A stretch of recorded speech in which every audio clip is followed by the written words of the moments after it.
राधे राधे। कार्तिक मास की शुक्ल पक्ष की प्रबोधनी एकादशी के व्रत का फल 1 सहस्त्र अश्वमेध तथा 100 राजसूय यज्ञ के फल के बराबर होता है। प्रबोधनी एकादशी के व्रत के प्रभाव से सुमेरु पर्वत के समान कठिन पाप क्षण मात्र में नष्ट हो जाते हैं। अनेकों पूर्व जन्म के किए हुए बुरे कर्मों को यह प्रबोधनी एकादशी का व्रत क्षण भर में नष्ट कर देता है। जो मनुष्य अपने स्वभाव के अनुसार इस प्रबोधनी एकादशी का विधि पूर्वक व्रत करते हैं उन्हें पूर्ण फल प्राप्त होता है।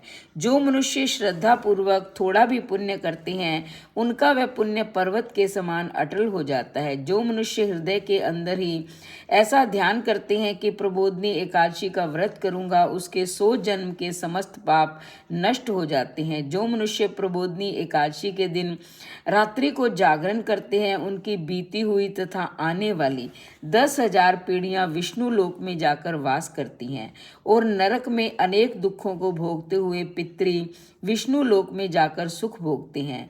ब्रह्म हत्या आदि के महान पाप भी प्रबोधनी एकादशी का व्रत करने से धुल जाते हैं। एकादशी के दिन रात्रि को जागरण करने का फल अश्वमेघ आदि यज्ञों के फल से अधिक होता है। समस्त तीर्थों में जाने तथा गो स्वर्ण भूमि आदि के दान का फल कार्तिक मास की शुक्ल पक्ष की प्रबोधनी एकादशी के रात्रि के जागरण के फल के बराबर होता है।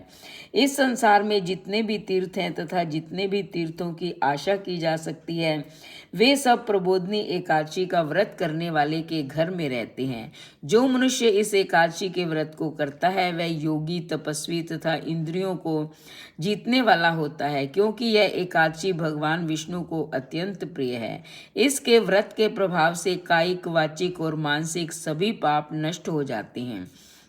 इस एकादशी के दिन जो भगवान की प्राप्ति के लिए दान, तप, हवन, यज्ञ आदि करते हैं उन्हें अक्षय पुण्य की प्राप्ति होती है।